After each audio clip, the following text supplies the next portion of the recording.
I think lots of people are kind of done with hustle culture, and I think instead lots of people are craving more peace and presence and ease, and that is the beauty of cultivating a softer life. Hey guys, welcome back. If you're new here, my name's Jillz and I talk about things like feminine energy, self-improvement, and wellness for women. So if that's something you're into, you should subscribe and stick around. But today we're talking about practical ways to start living a softer life, actual realistic tips, as well as mindset, behavior, habit shifts to transform your life from one of struggle and hustling to one of less stress and less worry and more tranquility. Now, of course, intentionally living a soft life doesn't mean that there will never be struggles or never be discomfort or tougher moments. It just means letting go of the struggle and the hustle and the stress whenever you can and bringing more moments of peace into your life. Softer living is something that helped me get my life back and made me feel like me again. And it helped me tap into my feminine energy and cultivate a life of more ease and joy. So let me tell you the changes that transformed my life and how you can start living a softer life too. So first of all, when it comes to living the soft life, one thing that I had to realize is that it is okay to spend a little bit of money on yourself on things like self-care and comfort and making things easier. Now, obviously, everyone has different budgets and everyone has different spending that they're comfortable with. I'm not saying to just throw all your money out the window on massages and things like that. But I had a huge fear and a lot of discomfort around spending money on myself and spending money on anything that was like a little bit extra or spending money on anything that was above the bare minimum. It was a big block for me and it did not allow me to live the softer life. Here's an example. When I was in my early 20s, I felt like I couldn't spend money on myself for things like fun and pleasure and things like that. So I didn't go on a lot of vacations, but when I did, I coincidentally or not so coincidentally, I would get sick. And so I obviously couldn't go or I couldn't enjoy myself. And this didn't happen every single time, but it happened a lot. Again, it might sound like a coincidence, but even back then I knew it wasn't. I felt like I didn't deserve to go on these trips. I felt like I didn't deserve to spend money on myself in that way, to spend money on myself for anything that was above the bare minimum. But if you want to start living a softer life, it doesn't mean that you need to drain your bank account on anything and everything. It just means that you might need to get rid of some blocks, if you have any like I did, about spending money on yourself for yourself. Things like paying for grocery delivery when you're just too tired and you need some rest at home alone. Paying for an Uber Black car instead of an Uber X. Getting a massage. Paying for someone to put your furniture together instead of doing it yourself. Again, I know everyone's finances are different, and obviously just to be realistic here, there is a tiny element of luxury and wealth to softer living. It's definitely not all of it, but it can be a small part of it because it can help you pay for things that add more comfort and ease into your life. And I think it's silly to ignore that or pretend it doesn't exist. But the whole point I'm trying to make is that you don't necessarily need to go spend, but you might need to re-examine your relationship with money and your relationship to your self-worth. Take a look at how you feel during little moments where you spoil yourself. Are you at peace and happy, or are you a little bit anxious? If you want to start living a softer life, then you need to remember that prioritizing your ease and your comfort and spending a little bit of money on that is not always a bad thing. Next, to start living a softer life, you don't always need to do everything yourself. Doing everything yourself doesn't make you a better person. It just makes you more stressed out. It's a very valuable skill to be able to ask for help when it's needed, or to let someone else take something off your plate,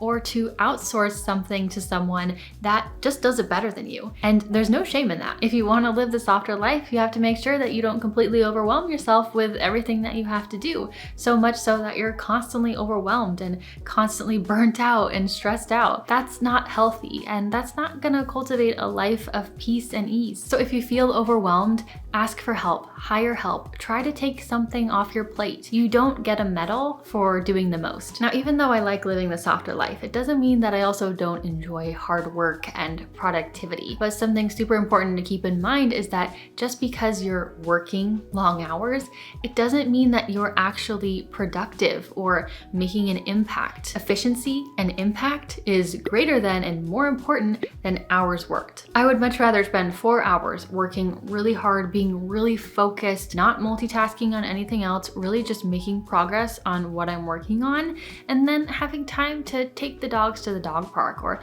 go for a walk outside in nature or make a nutritious dinner or just relax and go to bed early, then spend 9 hours in front of my computer kind of half-assing my work, checking social media every 15 minutes, not really focused, and then not having any time for anything else. Still getting basically the same amount done at the end of the day, but the first one leaves me so much more time for my own enjoyment. We can usually get things done in less time than we think if we're just 100% focused and present and dialed in what we're doing. And that leaves so much more time for fun and relaxing things. And also struggling, putting an obscene amount of hours into something is not an achievement, and it doesn't mean that it'll automatically pay off either. So drop the struggle, and if your self-worth is tied to how many hours you work, drop that too. Living the softer life means realizing that how many hours you work is entirely unimportant. It's the impact you make, and if you're actually enjoying your life or not, that's key. Now, along the same line of thinking, if you want to live a softer life, you can't just focus on outcomes. You have to start seeing the beauty in the journey. If you're never happy unless you reach this goal or have this certain status or have this certain something happen in your life, then you're setting yourself up to live a very miserable, hard life. I was watching this video from Lynette Adkins, and I'll link the video below in my description box, but she was kind of talking about a similar thing.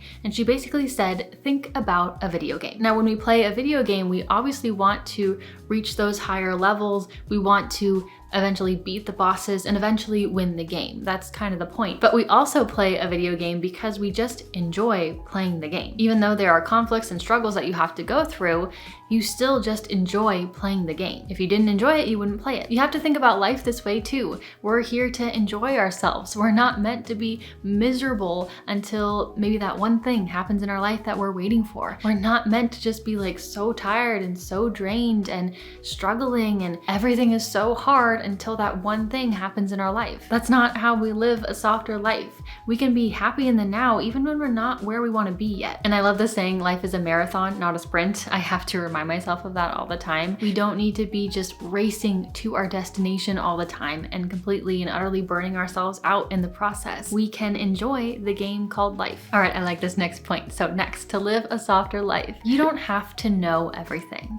You don't have to be an expert in everything. And you don't even have to have thoughts about everything. There was a period of time where I felt like I needed to be knowledgeable about everything and where I wanted to stay up to date on everything that was going on in the world. You know, I would read the news, I would try to stay up to date on politics and the economy and all of that kind of stuff. I felt like I needed to be able to speak about everything that was going on. And then I realized I didn't like it and it drained me. The stuff I talk about on this channel, you know, this is my realm. I like learning and talking about feminine energy and self-development and manifestation and wellness and even relationships. Like, this is my little sphere. I no longer watch or read the news ever. I realized I don't have to have an opinion about everything going on in the world. I don't need to have a strong, calculated argument as to why I feel the way that I feel about something. I don't need to have a thought about everything. And I can't tell you how much of a happier person this made me. There's so much information out there these days, which is amazing, but it can get really overwhelming. And just because there's that information out there, it doesn't mean that you have to be an expert on it. If you want to cultivate more of the soft life, let your brain chill. Sometimes a little bit, just a little bit of blissful ignorance is good and healthy. Another tip if you want to live a softer life, you have to remember that you are in control. You are in control of your life, meaning that if you're at a social function and you don't want to be there anymore, you can leave. If you don't want to be friends with someone because you realize that they're kind of mean, you don't have to be friends with them anymore. If you realize you hate your job and it sucks the life out of you, you can change it and get a new one. If you realize that you actually don't like living in a big city, it stresses you out and you want to be in nature, you can move. Living a soft life means taking control of your life and prioritizing what's important to you and what brings you peace. And you are the only person who can do that. And taking back control, living your life in a way that you want, that's aligned with you and that makes you feel good, that's gonna give you a life of so much more ease and joy. So often we make our lives unnecessarily harder by forgetting how much power we have. If you don't like something, change it. If something stresses you out, do something about it. You don't have to put yourself through unnecessary struggling and hardship and stress. The next thing that I did to live a softer life, I started realizing that expecting myself to have the same daily consistent output every single day and the same routine every single day was a surefire way to totally burn myself out and feel totally depleted, because we are not the same every day. And so I started incorporating cycle syncing into my life, which is syncing your life to your cycle. If you have no idea what cycle syncing is, if this is the first time you've part of it. I'll link my older video up here all about cycle syncing. Highly recommend you go watch it because it absolutely changed my life. And it just helps me to follow the natural rhythms of my body instead of fighting against it, which is what so many women do these days. That creates so much extra stress and hardness in their life, but I decided to just flow with it. So to live more of that soft life, I don't force myself to be the same every day. I don't force myself to show up the same every single day because that is entirely unrealistic and all it's gonna do is burn you out. So during the lead up to my period and the first few days of my period, I always take it a bit slower. I intentionally plan for this. And I mean, this is pretty much a non-negotiable for me. I mean, sometimes things come up and that's totally okay. You have to roll with the punches, but in general, when I take things slower during this time, I feel so much better, 100 times better. Letting myself go slower during these moments is so crucial. To live a softer life, we need rest. We need moments of stillness. We need moments to go inward. We need moments to slow down. We have to make sure we balance all that productivity and action with moments of rest and stillness. We need both. We need balance to have that peace and ease in our life. So the last point I want to make is something that I think is so important and something that really holds people back. So if you want to live the softer life, that means that we want things to be easier, right? We want things to be, more peaceful, happy, joyful, tranquil, right? That's what we want. But when we're not used to these things, when instead we're used to the struggle, when we're used to hardship and worry and stress, that's what becomes familiar to us. And everything else, even good things, can sometimes feel a little bit uncomfortable. Things like ease and tranquility feels a little bit weird. Even though it's great things and things that we want, it can still feel just like a tiny bit uncomfy. Have you ever experienced those moments where things are like finally starting to go right? Like you're feeling good. Things are calm, but also at the same time, you're like a little bit on edge, a little bit anxious. You're kind of waiting to see what's gonna go wrong. Maybe you think you're missing something and you can't just relax and enjoy it. Well, that's because you've likely become so familiar with the harder life that when the softer life does show up, you subconsciously resist it because it's unfamiliar to us. And so we end up self-sabotaging. We self-sabotage our own happiness and our own inner peace. But we have to start finding comfort and the peace and being comfortable and familiar with things being easy and almost expecting things to start being easy. But to do this, we have to get out of our own way and we have to stop self-sabotaging. So I'm gonna recommend you watch this video, why we self-sabotage and what to do about it. So if this is something you struggle with, which most people do at least a little bit, then you can learn to start changing this. So I hope you enjoyed this video and I hope you can start finding and creating more moments of peace and ease in your life. So I will see you over there or I will just see you next time. Thanks for watching. Bye.